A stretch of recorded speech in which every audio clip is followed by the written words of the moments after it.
You want results faster. You want sales faster. You want more confidence on sales and marketing for both you and your team. Do you think that's just over optimistic thinking? That's not possible. Well, you're wrong. For today, the world number one LinkedIn influencer, she's an expert on speed of sales, is here to show you exactly how to do this. Let's welcome all the way from the US, Colleen Francis, to take us all up another level. Colleen, good to Hello. I'm so happy to be here again. This is going to be great fun. Oh, it's going to be great fun this afternoon. We've got an action-packed interview for you. Actually, Good. We've got this in 4 areas. You're tuning in from Miami Beach, by the way, yeah? I am. Yes. Yes. What's it like in Miami Beach right now? It's hot and sunny, which is why I'm here. I mean, everyone on the broadcast will probably recognize my Canadian accent, but I like to say I have retired from winter. So I spend my winters here and then go back north because they're getting, man, like, I don't know, 120 centimeters of snow or something crazy in the Northeast today. Well, we've got a little bit of rain, but we've got a sunny afternoon with you. That's Good. for sure. We've got someone there. Who was that? Let's see who was that on screen. I think Rachel Woods. She's saying this is exciting. It is exciting. Here's the agenda. Let's have a look at the agenda for today. This is what we're covering today, and we want your comments. We want your questions. Ask your comments. Ask your questions to Colleen as we go through this. So number one, we're going to do a deep dive into sales velocity, the speed of sales. Number two, we're going to start talking about decision confidence. We've got a number of questions to ask you on that as well. Then we're going to look at de-risking your sales cycle. And the last thing is planning on measuring results. So they're the 4 areas. We want your comments. We want your questions. This is your opportunity to increase the speed of sales. That's the first place we're going, Colleen, today. Good. Look at this. Be brilliant every day, whoever that is. It's Colleen. There's a celebration going on there. From Excellent. Be Brilliant Every Day. I love the enthusiasm. Yes, there we go. Keep the comments coming in, folks. Questions as we go through this. Business Family Guy, Matt Bull, Miami. There you go. You wish, Matt Bull. He's in love. All right. I want to talk about sales velocity to start with. And for this, we've gone and captured one of your diagrams that you use a lot. So yes, just walk us all through this to start with. Sure. So I think that this is the most important set of sales metrics that we can be using. I mean, I talk about how there's vanity metrics, people like likes and clicks and things like that. But really, these are the 4 core measurements that you need to run your business successfully. So what we look at is the number of opportunities that you have in the pipeline right now. They take a static number. And those are the opportunities that aren't customers, or they're not sales per se. They could be repeat customers, but the ones that you're tracking to try to close and get a contract for. Right. Then we look at the average opportunity size or deal size. So you might have some that are $1,000, some that are $100,000, but what's the average in there? So we roughly know what your average number is, and we multiply those together, and then we multiply them by your win rate. So that typically is, 30, 35%, but some people might have a higher win rate or a lower win rate. I've seen them as low as 16, 15% and as high as, 45%, depending on the industry. Right. And then once we do that, then we divide the whole thing by the number of days it takes for you to close a piece of business. So your sales cycle time. And what you're left with is a number. And that number is actually the value that you are worth to your organization every single day of the year. Wow. So, if your number is 1,000, then that means that if your pipeline stayed exactly like this, you would produce $365,000 in a year. Because it's a really interesting calculation, that, isn't it? Yeah, it is. You could backdate that to see the value that a salesperson's worth to you in your organization as well. Exactly what we do with organizations. We do it for the team, and then we also do it for the individuals. And then really smart managers will actually track it on, they take a snapshot of it on a monthly basis, and they add in every month. They say, okay, what's the current velocity? Yep. And then add that to what you've closed already this year. And is there enough for us to hit our targets for the year? So Right. And there's a second piece that I want to go over here. I want to get Yeah, your comments on this, folks. I want you to get your sure. questions on sales velocity because we're spending some time in here. The question is, let's just see this. What's the biggest mistake that you see that sellers are making right now? So what's the biggest mistake? Yeah, it's well, and it actually is a mistake that affects every single one of those sales velocity metrics. So I'm glad that you brought this up. And it's simply that we're not engaging with enough influencers in the sales cycle. Right. And what happens when we don't engage with enough influencers, our deal level stagnates. So the number of opportunities is reduced. The closing ratios actually drop off. For example, one of my clients in the tech space and one in the oil and gas space, they did these analyses completely separate from each other. They found that when they have 4 or more influencers engaged in the sales cycle, their close rate jumps from about 40% to 60%. And in the other case, it was 25% to 40%. So that's one of the mistakes that they found their salespeople were making. Too few influencers engaged. It drags out sales cycles, and it actually shrinks the deal size as well because you don't have a really broad focus inside the account. You're too narrow. All right. So number one is too few influencers are engaged. There is a Yeah. second point to this as well. So there's not many slides that's coming on today, folks. But the other thing that you've said is there's 4 market influencers. Yes. So tell us what they are. Well, so I want people to get rid of this idea of an ideal buyer. I actually think, I know it's a concept that we talked about a lot. And I actually wrote about it in my first book. I think there's a whole chapter on identifying your ideal buyer. But right now, we have to get rid of that and recognize there's 4 different market influencers that we can take advantage of to leverage sales. And they are buyers, right? So there's still the person who's actually going to, sign the check or sign the contract. There's influencers, the people who influence your buyers to make a decision. They're advisors. So advisors could be their colleagues, but it could also be their bankers, their lawyers, their consultants that they have on staff. And then the people that I call spies, the people who just say those 4 again then. So we've got buyers, influencers, advisors, and spies. and spies. Yeah. So buyers, advisors, influencers, and spies. Yeah. Yeah, get those written down, folks, because that's going to increase the speed of sales for you. All right, so get those written down. We do have a question here that's coming in from, it's an obvious one. Can you define an influencer, please? So what's the definition of an influencer?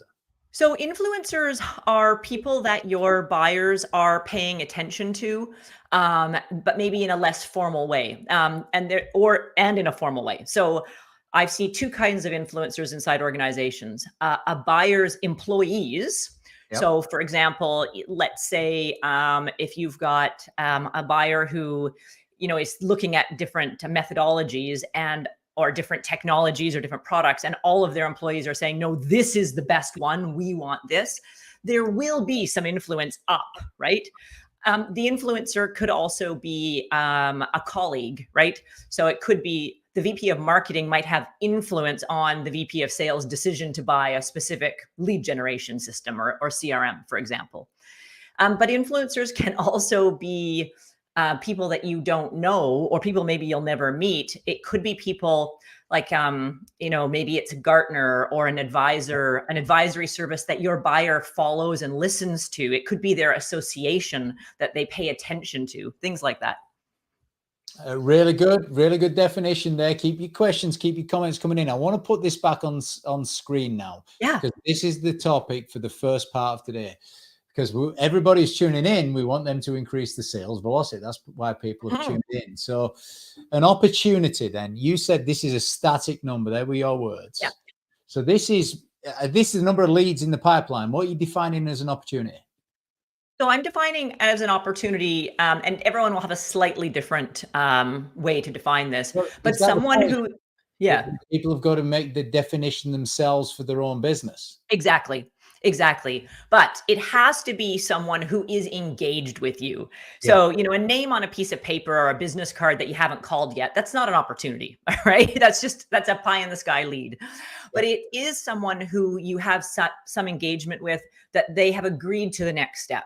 So maybe you've set up an appointment and they're interested in talking to you, or it could be someone who's well qualified, who has a defined problem that you can solve. Mhm. It could be someone who you've already given pricing to, but ideally, an opportunity is someone who has definitely agreed to take the next step with you, all the way through to before the contract is signed.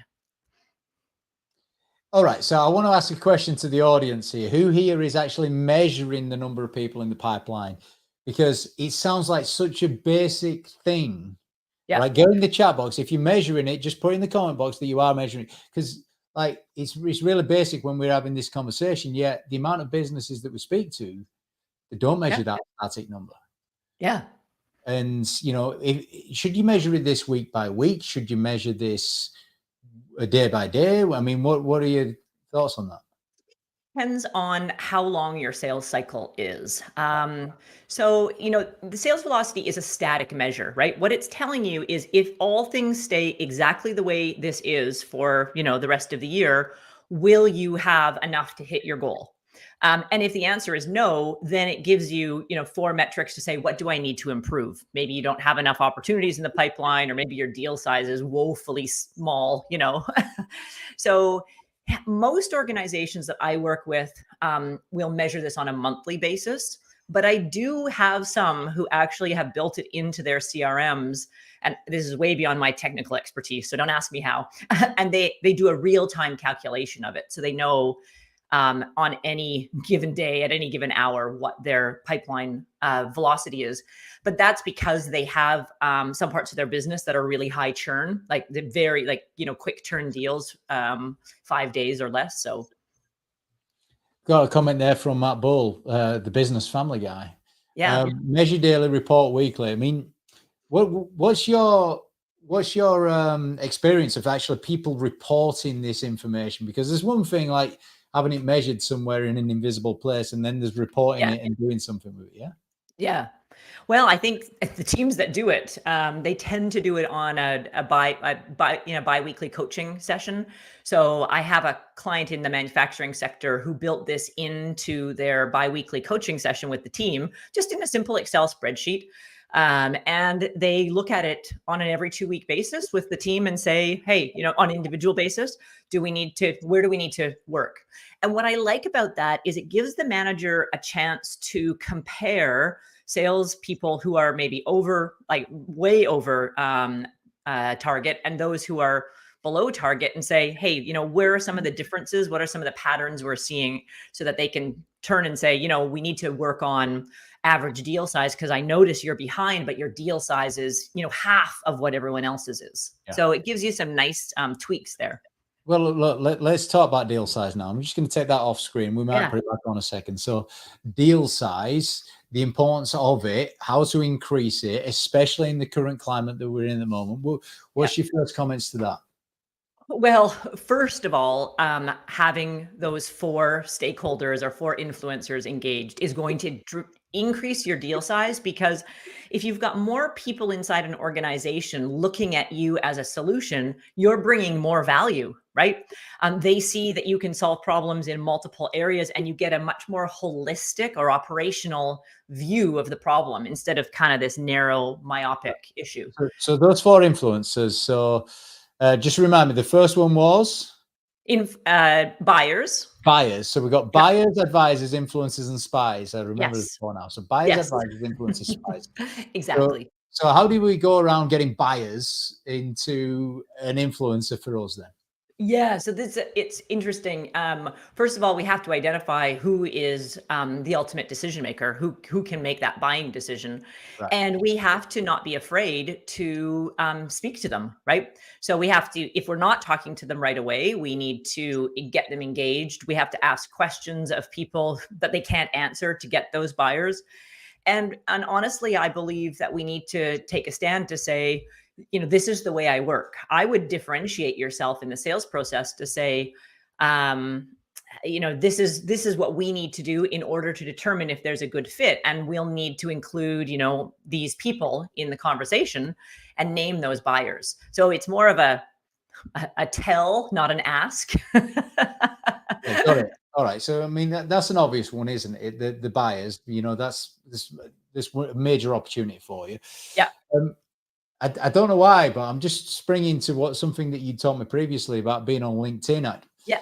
You'd said that commenting on someone else's post Yep. might be a buyer, It could be. it could be a potential buyer for you. So Yeah. you're going on someone else's post that's, let's say, is a potential buyer for you. Yeah. Is as effective, at least as effective, potentially even more than you putting a post out yourself. Yes, absolutely. Absolutely. And they're kind of they're doing different things, right? By posting or by commenting on, say, a buyer's LinkedIn page or Yeah. asking a question or engaging, you are engaging with them, right? You're starting a dialogue. When you post something on your own site, you don't really have control over who's coming there and who sees it. And that buyer might not even be connected with you or might not even be looking. So the post, though, is doing a great job of helping you engage with all of the other influencers and advisors that are part of this buying community, right? Because more people are seeing your things. Maybe your buyers are following them. Maybe they're resharing or posting or commenting. And so it's, creates this huge web of influence. It does. To be fair, it is massively underutilized that Yeah. on LinkedIn right now. And look, you're the world's best on LinkedIn. You influence the most on that out of everybody globally. So take note of that, folks. Well, and what's really interesting, James, is I know a lot of people get irritated on LinkedIn because they connect with people and then they get sold, right? Like we all get these spam messages saying they can help you with your dental practice or whatever. The interesting thing about my approach on LinkedIn is I do no selling. I never proactively reach out to someone in a message and say, hey, I can help you increase your sales, want to talk. Yet 100% of my inbound new clients come from LinkedIn. So they're all coming to me, and it's because of the engagement process that I have. That isn't designed to sell. I'm doing the air quotes, but just put my information out there. It must have been at least a year ago since you sort of taught me that, and still I have never heard anyone else teach that. Wow. It seems such an obvious thing. Yep. All right, so that's how you get more buyers. How do you get more advisors? So advisors to me is a couple of things, depending on the industry you're in. So like in the financial planning industry, they do this very formally by creating what they call centers of influence. And they go out and they talk to lawyers and they talk to bankers and they talk to accountants, and they create some influence or some advisory services there. The other way we can do it is if there's like an industry association that your clients tend to be associated with, or an analyst type association, right? So form partnership with an industry Yeah. association. So Yep. I mean that's doable for everybody, yeah, because there is an industry association. Yeah. That most people are unaware of this. There's an association to do with their industry that they can associate with that can help them get more Absolutely. business. Yeah, like the gentleman who was on commenting earlier, I think his tag was the family business guy, right? In Canada, there's the Canadian Association of Family Businesses, or I think it's called, or Family Enterprise Cafe. That's right. I remember now.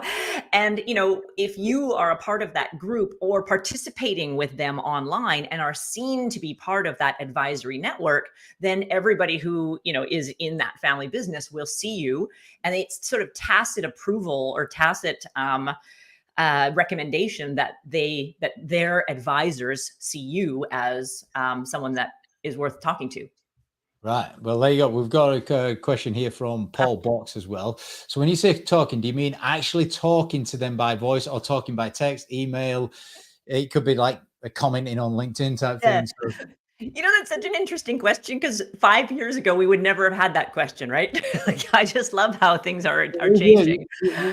phones. People Yeah. actually used to make phone calls on these, didn't they? Isn't that amazing? Yeah. Paul, it's a great question. And the answer truly is C, all of the above. Because I believe that we have to be engaging with them, and talking to them personally on the phone, in person, on video, but also chatting with them, via text, via WhatsApp, via, Facebook, LinkedIn, Twitter. all of the media sources that your clients are on? Really, really good question that was, Paul. And this is a question to you all here. How can you, looking at that diagram, everything that's been said so far, we've not finished on sales velocity, how can you start to increase the speed of sales in your business for yourself or for your business, or if you're a salesperson in achieving your own targets? So how can you do that? Start putting in the question box as well. I do want to talk to you about the win or lose rate here. Yeah. Top tip to increase conversion rates from opportunity through to you closing the deal. So this is one of the toughest ones, right? It is very hard to move. And I, first of all, I would preface it by saying, don't expect to take your win rate from 16% to 60%, right? I mean, that's not going to be doable, but let's try to get it on the high side of average. We should know at this point, we're not talking about the sales meeting conversion rate. We're talking about all the way from initial opportunity right through to them buying. Yes, absolutely. I've seen it lower than 16 as the average. So do you think lower than 16 is poor? Is that your benchmark? Well, okay. Sorry, I said yes, but really hard with it. You just my gut. It wouldn't be low if you were tracking all opportunities that weren't qualified, right? So if some organizations might have a lead generation process that's attracting a huge amount of web leads in, and they still have to be qualified before they sort of move into opportunities. If you are using those as part of your equation, then it's going to be naturally lower for sure. Yeah, look, it's a really good point. I mean, 16 days. So track qualified opportunities. See if you not 16 days, 16%. See if you're under 16%. If you are, you're not at the bottom threshold for Colleen Francis. So I'm comfortable between 25 and 40%. That's where I'm like, okay, 25 is on the low side of average. 40% is on the high side of average. When we start getting over 40%, then my spidey senses go, because I think people are doing things to game the system. This is salespeople. I was looking at a pipeline the other day, and I think their closing ratio was 67%. And, I laughed and said, why, that can't be accurate. And they said, oh no, the salespeople are only putting stuff in when it's ready to close, right? They're looking to be a hero. I've seen it many times. So yeah, you've got to be really tight in your definitions, haven't you, at the start? Let's go back to what you started with, which was, let's get your definition of an opportunity very, very clear. Get that in there, and then start tracking all of these numbers. Let's go back. The last thing I do want to question you on is the sales cycle time. Yes. All right. So any advice on how to reduce that? Because you reduce that, and guess what? Yeah. The magic number of your value per day just goes through the roof. Yeah. Crazy. Yeah.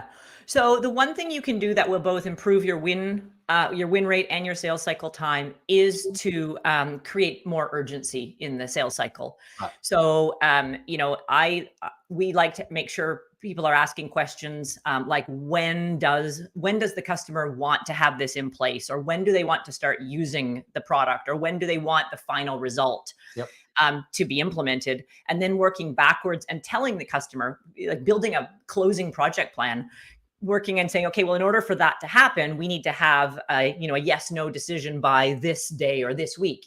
Is that possible? So you're not really asking them when they want to close. You're asking them when they want to have implemented, and working backwards to create some urgency. It's quite nice, that, isn't it? When ideally is this implemented for you? When are you getting this going? Because that's kind of distracting them from the sale to the outcome of the sale, isn't it? They're already now thinking of the result. Exactly. And the reason we put this together a few years ago was we noticed that a lot of our clients were struggling because their customers were waiting to make decisions until the very last minute, and then expecting to have, the product on their doorstep in a usable format the next day. And so we realized, buyers actually don't know how to buy.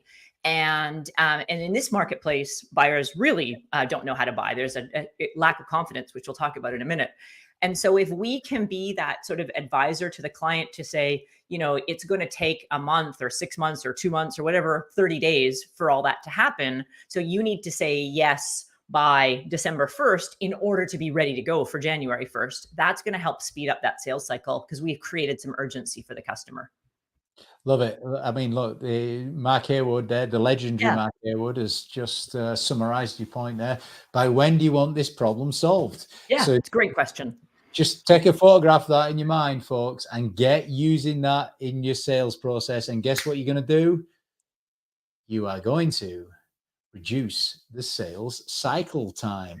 So we do want to know, get it in the chat box because we're about to move on subjects. We're going to go to the next subject, which is decision confidence next. We want to know, put it in the chat box, in the comment box right now, what you're going to do to increase your sales velocity off the back of that. Yeah. And now we're going to talk about decision confidence. This is a really important topic for you. Mm-hmm. And we do have a slide for this. So let me just get that on screen here. There you go. Leverage the new buyer mindset. 1, 2, 3. Talk us through this. Okay. So, it dawned on me as we were talking about this, that of course, leveraging the new buyer mindset and building decision confidence is going to positively affect all of those velocity metrics, right? Because what's happening in the market right now, and the reason we developed this, is we noticed that people lack the confidence to make a decision. It could be for economic reasons, it could be for busy reasons, or it could also be because they're new in their positions, because we've had this sort of mass exodus of senior people out of organizations. So what they're doing is they're asking themselves 3 questions. And this is relevant for those of you who are trying to attract new business, but it's also highly relevant for you if you're trying to retain or grow your existing accounts, because loyalty is being rewarded by the answers to these 3 questions right now, not just by being friends with people, right? So a lot of customer loyalty is coming through these. Absolutely. I was speaking to a group of customers the other day who were in the habit of, they earn loyalty by, taking people to baseball games, and I call it the hats and donuts method.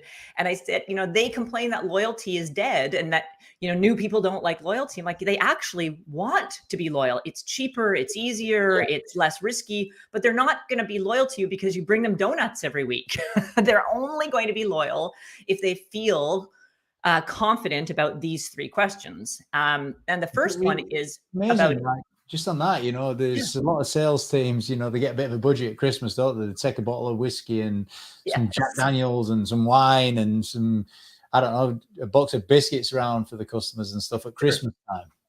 So, but you're saying that the whole donuts piece that's the thing of the past now in loyalty, is it? So I'm not going to tell you to not give Christmas presents to your clients or Hanukkah presents or whatever holiday presents you give, because I don't think that it's going to detract from loyalty. But what I'm saying is it's not the only thing anymore, right? So what they're asking is, first of all, is your value as a salesperson aligned with mine, and do they understand my unique situation? Is the value aligned with my objectives, right? So I think that that's really critical here. You've got to be able to show value in a unique way that's aligned with what they want to see, whether that's a return on investment or an improvement in productivity or whatever that is. The next thing they're asking is, am I confident? So is the value clear? Do I understand that? And will it positively affect everyone around me? So in other words, does it expand through the whole organization, or is it just for me? Am I confident that other people can benefit from this value? And then the third one is, do I have time? I mean, we know that everyone is busier than they ever were before, right? So people are going to buy from people who are making it easy for them. They want to make sure that their community has all said positive things so that it's easy to make a decision, as opposed to difficult to make a decision because they've never heard from you, they've never seen you before, and no one's talking about you. I think it's wonderful here. really this. So this is the mindset of a new buyer. So the first thing that they're thinking, should I engage? And I just like these two questions that is their value aligned with mine? So I'm a new buyer, or I'm a potential new buyer, and I'm thinking, is Colleen's values aligned with mine? Mm-hmm. Now, Yeah. of course, I mean, this is a bit of a roadmap, isn't it, to get into the psychology of modern sales. Yeah. Good old Brian Tracy. Hey, the psychology of selling. This is the new version of it. Do they understand my unique situation? So that's what they're thinking. Now, of course, everybody listening, your challenge is that you can answer these positively. Yeah, that's right. Absolutely. Is the value clear? So when is the value clear? Yes, it is. That gives me confidence. That's what you're saying. Yeah. Yeah, absolutely. And, and all this kind of presupposes that you're communicating this in a way that they can find it easily without even engaging with you, without talking to you, right? Without taking a meeting. Because that's what we're finding is, whether it's through an email or through LinkedIn or your website, or whether you're giving, videos like this or producing other videos on other sources, they have to be able to see that value and understand it and feel like it's aligned with what they're trying to accomplish, so that they pick up the phone and call you, or they return your call when you call them. Shall we ask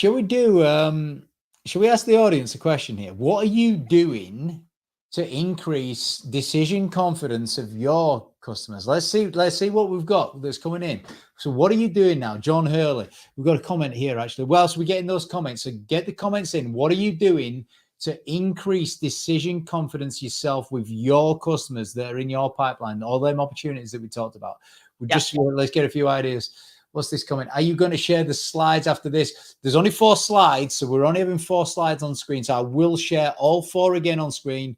Catriona, you can take a screen grab. I'll tell you when I'll do that. I'll do it towards the end. I'll probably bring them up again. So there's only 4 slides that we're sharing, so that's good news. And I will go over them all again. John Hurley, loyalty comes from trust, not bought. Mm-hmm. There you go. What do you think of that one then? Well, I think that that's accurate. And I think that trust is built through consistency over time, right?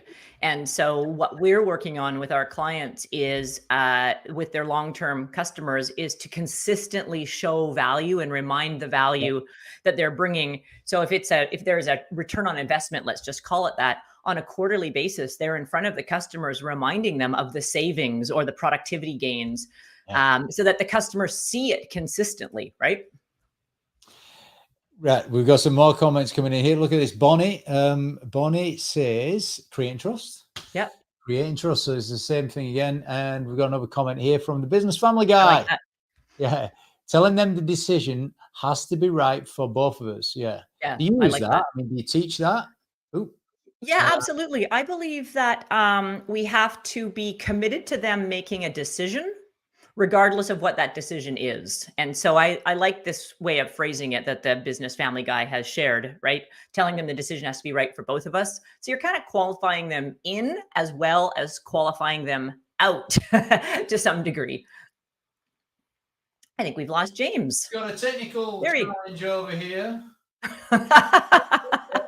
There we go. Let's have a look. I'm coming back with you.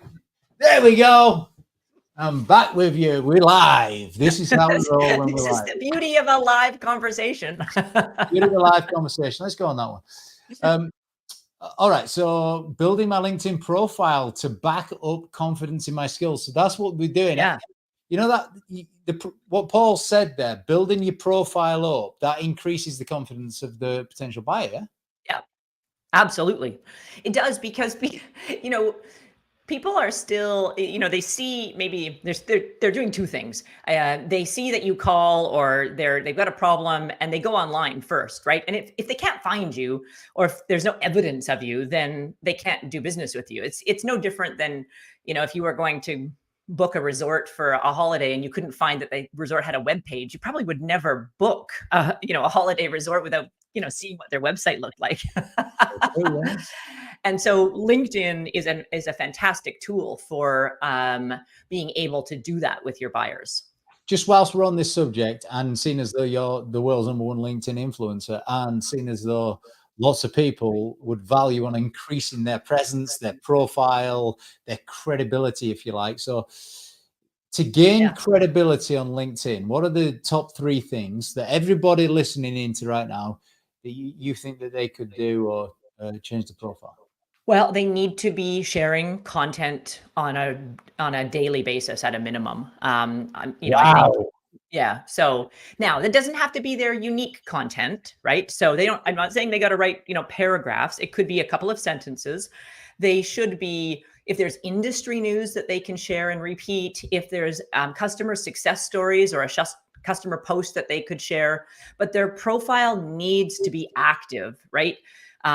So like one, LinkedIn blog post a month is not going to build your profile. There's just too much going on. So honestly, the best people that I know that do this probably are posting a couple of times a day in different formats. Is there a best time to post? I don't think so. Just go with it. Yeah, I would rather just have you post, right? And it could be like some of my posts, if you follow me, are polls. There's videos, and the videos are repurposed as well. There's LinkedIn Lives. There's news stories we share. There's customer events that we share. So it doesn't have to be onerous, and it doesn't have to take you hours, right? But I liked what you said earlier on. You don't sell ever on LinkedIn. no. So Gary Vaynerchuk, he talks about jab, jab, jab, right hook. Yeah. So touch, touch, touch, sell them. So you just never sell. You just give. Well, I think about it this way. Okay, think about an old-fashioned in-person networking event, right? You're sipping a cocktail, you're having some canapes, and you're meeting someone for the first time, and you think, oh, this guy could be a buyer. But you don't instantly launch into a sales presentation in the middle of a networking lunch, do you? Like, you don't actually start qualifying the customer and ask them. You might ask, if I could follow up with you, but that's it. I can't even imagine doing that online. Tell us in the comment box your funniest experience in a sales meeting, whether you've been on the receiving end or whether you've been giving it. Your funniest experience in a sales meeting. I'm sure there's some people on here that are going to have some comments on that. Comment now. Funniest sales meeting experience. Look how fast the Wolfster is at putting this stuff on screen. He is great. Yeah. Really, really good. Let's have a look. Great way to think. Great way to think of decision making. That's Matt Haywood once again. All right, what next? Where do we go next from here? So we talked about decision confidence. Is there anything? Oh no, we've not even covered all 3 points. I asked for 3 tips there. Did you? Oh yeah, you're right. So 3 tips on. Remind me of the question. 3 tips to 3 biggest tips right now on LinkedIn. We'll probably add them. Sorry. So sharing value or being consistent multiple times a day. Yeah. The other one was multiple types of media. So everyone consumes information in a different way. Yeah. And so I think you have, video, you have written. I like the polls that we post get huge amounts of engagement. And then like a LinkedIn Live. So we have the formal videos that, are shot in the studio, and then we have our LinkedIn Lives. So I think that multiple types of media is also critical for you to raise your profile. I think another type of media would be finding people like we're doing here. This is being broadcast on your page, not on mine this time. Either inviting people to do a interview like this on your page, or finding people who will, host you as well, so that you're credible across multiple platforms. And then the third thing is what we talked about earlier, which is to be engaged with your customers, your influencers, advisors, associations, and commenting on their posts so that they see you seeing them. That is what's important there. I'm just trying to digest that one for a second. So they see them. Yeah, I love it. I mean, but the other tips that you've given us already is be social, comment on other people's things. It's called social media. It's like sometimes I look at LinkedIn and it's kind of antisocial. It's like just a series of adverts. Yes. Yeah, it is. And I think too, you have to be really careful. Like we give away a lot of value on LinkedIn, but I also every once in a while have, something social, right? Something a little bit more fun or something about a customer or about an event or something that is not as business focused. Check this out. So the business family guy, he got an invoice for marketing service without even saying yes. So he's in some kind of meeting. The invoice has already come through. I'm sure that one has happened a lot of times. Yeah. All right, let's move on to the next subject then. What have we got next? We've got two more areas that we're covering, and then we're going to get your action. De-risking your sales cycle. I mean, where do we start with this? How do you de-risk your sales cycle? Yeah, I've started thinking a lot about this because, I think Jeb Blunt just came out with a book. I think it's actually sitting on, yeah, there it is, Selling in a Crisis. And I'd been talking about selling in chaos, right? Because I think it's funny, if I could only disagree with Jeb once, it would be, I don't know if we're in a crisis because no one really knows what's going on. It just feels like chaos out there. It's a crisis for some people and it's like buoyant for others. But Yeah, regardless, about 3 years ago or 2.5 years, whenever it was, that was a kind of crisis, wasn't it? it's a crisis, yes. But right now, it's just chaotic. And whether you're affected by price increases or supply chain issues, or your market's in an economic downturn, or your just market is topsy turvy.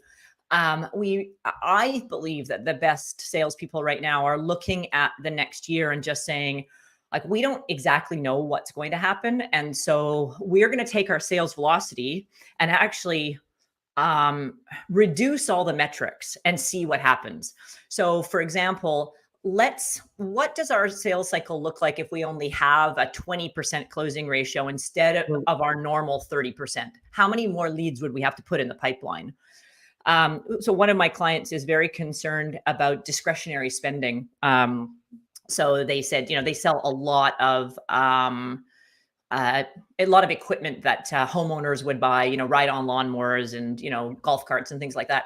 And they said, we're concerned that people are going to stop buying or buy less. And so we said, okay, well, what does your velocity looks like if your average order size dropped from 25,000 to 20,000, right? How many more deals? And so they're building their sales activity plans based on slightly reduced numbers. And worst case scenario, they still hit their numbers. Best case scenario, those things don't come to pass and they have done enough activity to overperform. Yeah, look, we talked about planning next, but look, we can talk about it now as well. So you've got probably scenario A, B, and C, or is it scenario A and B? It's like best and worst case scenarios. Or, yeah, absolutely. Yeah.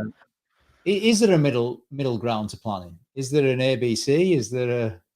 Yeah, I mean, we often look at best case, worst case, and most likely is as when we're forecasting. So that's a practice that a lot of organizations use when they look at their overall pipeline and their forecast. I like sales VPs to get into the habit of, on a monthly basis, of saying, best case scenario, if everything goes the way we think and better, we're going to hit X. Worst case scenario, because we've got a couple of concerning areas, it's going to be Y, but it's most likely to fit into this number. We've got a comment here. Look at this. I love the word in sales. I love the word let's. Yes. Because it's quite forward moving. It's not too direct and brash, but it's like let's. So this is from Let's Connect. How good is this? Let's connect and feel better. Really enjoying this. Feels similar to the dating world, finding your sale like finding the one. Is it? There you go. I mean, I have often threatened to write a book about the parallels between sales and dating, and I say that chapter 1 is going to be the fine line between persistence and stalking. There you go. You've heard it today first. This is not even in a book yet, folks. Chapter 1, the fine line, somewhere between. Say it again. Persistence and stalking. Persistence and stalking, from Colleen Francis. There you go.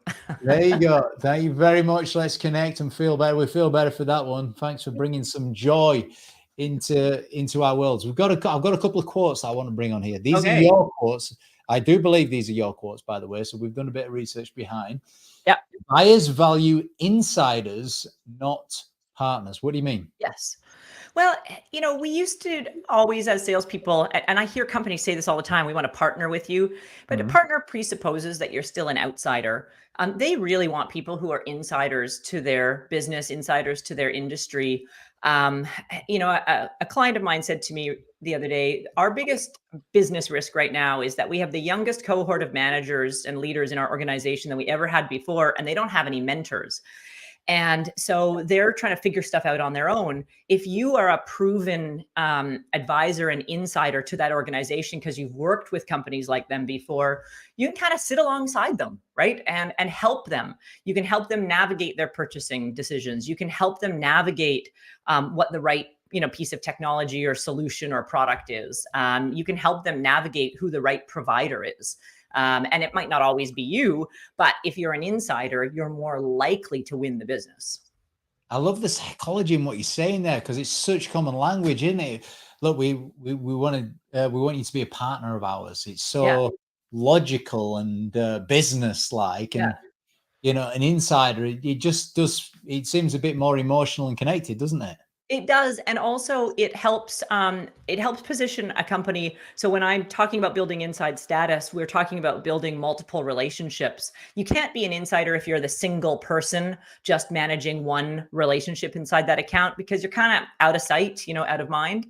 But if you have your manager, if you've got, someone from operations, if you've got someone from, finance, or, and you're all connected and showing the customer that you care about them deeply enough that, your manager is even invested in helping them solve this problem, then they really feel good about that. They feel very connected with you, and they feel sort of honored and privileged that you would invest that kind of those resources to help them out.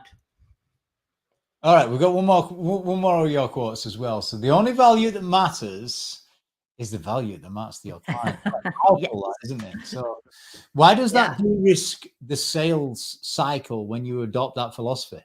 Because sellers, especially those who are passionate about their products, are notoriously good at overselling or even underselling. They sell the value that they're passionate about and they think is important.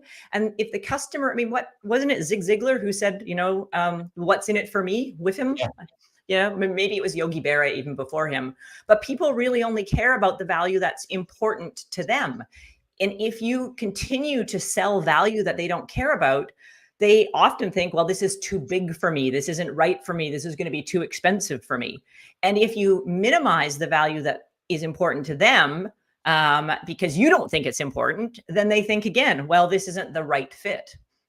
Have we got any, just around, when you're in the sales meetings and going through the sort of sales process with your potential customers, your opportunities in your pipeline? Yeah. Any good questions, anything to do to elicit this sense of value from people? Yes. So I always like to ask what their objectives are. Like, what are you hoping to get out of this project, right? Or what do you want this product to do for you? And then you have to ask why. Why is that important to you? If they say to you, well, I want my sales team to hit target, well, okay, so why is that important? Well, because we have, investors, or we want to make investments. What will you do if they overachieve? What will you do? Right. So trying to understand not just what they want to accomplish, but why they want to accomplish that, and what extra results that will bring to the team is helpful. Yeah, we've got the great Mark Haywood making another comment here. Great point. Sell the after. So it's what you want afterwards. Yeah. Followed by why you want that. Yeah. So, I'll just use my business as an example. People hire me because they either want to grow their sales or keep or help the sales team hit their sales targets. And, people will say, well, that's just because they want to earn their commission. Well, it isn't always that. Some sales leaders say we need to get everyone up to speed because we're losing salespeople because they're not performing well and they're going to work for other companies, or, and it's costing us a lot of money in turnover, and we would rather our current team be successful. It's causing us stress, right? So that's a different kind of value than just, well, because I want to earn my commission. Right? We got Bonnie here as well. So why power over willpower? Check out that for a power phrase. Ooh, That's the that. Action Coach Canada team as well. So that's Go from Canada. Is that where you grew up in Canada? Is it? It is, yes. And it's an Yeah. exciting. It's exciting for us Canadians because our men's football team is actually making a World Cup debut for the first time in I don't know how many years, maybe ever. Who they playing? Ooh, Belgium on Belgium, Wednesday. I very know. good. Belgium I are know. very, very good. We have Belgium, Morocco, and I can't remember who the third one is, but yeah, two of them are very All right. powerful Well, teams. whenever any of us are watching that, we'll definitely be thinking of you after this. Good. So I will be watching Wednesday at 2:00. yeah, Wednesday, 2:00, Canada. There you go. We've got one more area that we want to discuss, and it's a really important area. We've got about 10 minutes left, team. So Okay. I definitely want you to start putting some of your learning points, your action points in the comment box as we go through the next 5 minutes. Start condensing your notes, start thinking about what you're going to do off the back of this moving forward. So I want to talk about those two things that you see there on screen, planning and measuring results. Yeah. Importance of. Well, so they're both important. It's amazing how many people don't do either of those things. But the planning for me goes back to that sales velocity, right? Truly understanding what activities need to get done in order for you to hit your goals. So planning, I guess it all starts with having a goal. Yep. So if you're a leader of teams here, what's really critical is to remember that sales people are competitive by nature and they are goal oriented. If you don't set a goal for them, they will set their own goal. So look, there's a couple of things. So the thing that you mentioned about the planning for next year in particular, with the economic situation the way it is, the volatility, the chaos, if you like, planning scenario A, planning scenario B, adjusting and playing around with the sales velocity. What if scenario, that isn't it for planning. It's like, hang on a second. So what if we only did this? Let's check out what impact that would have. So do the planning through that equation for your scenarios on sales. My second point is this measure results thing. My experience of working with thousands of businesses across here in the UK anyway, is that's a bit of Achilles heel. It's a thorn in the side. It's like the challenge just to make the numbers visible. I mean, what can we do or say now to people to help move this up a level? Colleen, help us. So visibility of those numbers is critical, right? So measuring results, can come in many forms. Ultimately, we want to measure the results of, how much revenue we've brought in relative to plan, right? And so I think that, and then, you can break it down by salesperson, you could break it down by product grouping or region or, all of those other details. But you've got to have a measurement at the end of the month that says my plan was, $100,000 in revenue for the company, and I brought in 110 or I brought in 90 or whatever that number looks like, so that you can course correct for the next month. Because that's the biggest issue that I see here. And I've seen so many businesses do this. They don't measure until it's too late. And then they have no opportunity to change the direction of the company. It's amazing, isn't it? I mean, how people wait for so long. I mean, you talked about urgency at the start, not at the start, kind of in the middle there. What is it that makes people wait so long? I mean, what is it that you see? That's a great question. It's a psychology I don't really understand, because, I think for some business owners, especially family-run businesses, they don't like to broadcast the results to the employees because they have a mental block about talking about money. And they'll say, well, I own the business, and if I tell James that we're doing $1 million a month, he's going to say, wow, isn't she, all that and a bag of chips, as we say in Canada. Like, they'll maybe see how much money I'm making, and I don't like that. I'm not comfortable with it. Yet it means that your team has, no way of measuring whether they're successful or not. I find this fascinating, and this has happened to me twice in memory where I can point to clearly the difference between an underperforming and an overperforming team, even in the same company, was only because one manager was measuring results and the other one wasn't. Really? I mean, Yeah. big Yeah. So this business, is medium fascinating. business. Like I work with John Deere and I was working with one of their dealership Right. groups, and they have like, I mean, they might have 15 different dealers. Yeah. And I was working with them on some leadership and coaching skills. And the senior leader, the VP said, I want you to talk to this manager because his team always hits or exceed their goals. And 90% of the time, they are the number one dealer in our group. And we want to learn what he's doing. And when I went to talk to him, and then I talked to the other dealers, honestly, the only thing he was doing differently was in their break room, he had like their goals listed. And every day or every couple of days, he updated it to say where they were relative to their goals. And everybody in the break in the branch could see it and they knew what they had to do. And that was the only thing he was doing that had discernible difference. The teams were well educated. They were all great employees. It wasn't that he had low turnover and others had high turnover. He didn't have, more traffic or selling bigger items. Their average deal size was the same size. Customer base was the same, but he was measuring results and showing them to people, and they were outperforming everyone. Well, I'm real pleased to share the story. It's not the first story I'd heard on the subject. It won't be the last. We can only encourage you to do this.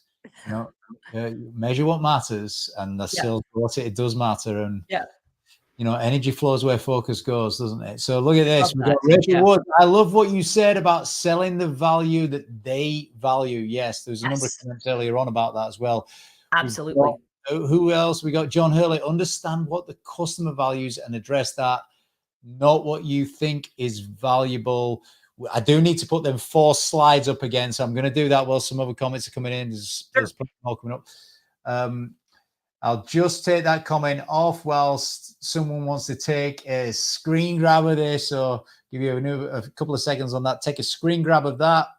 I should also say, it is an entire chapter in my book, right?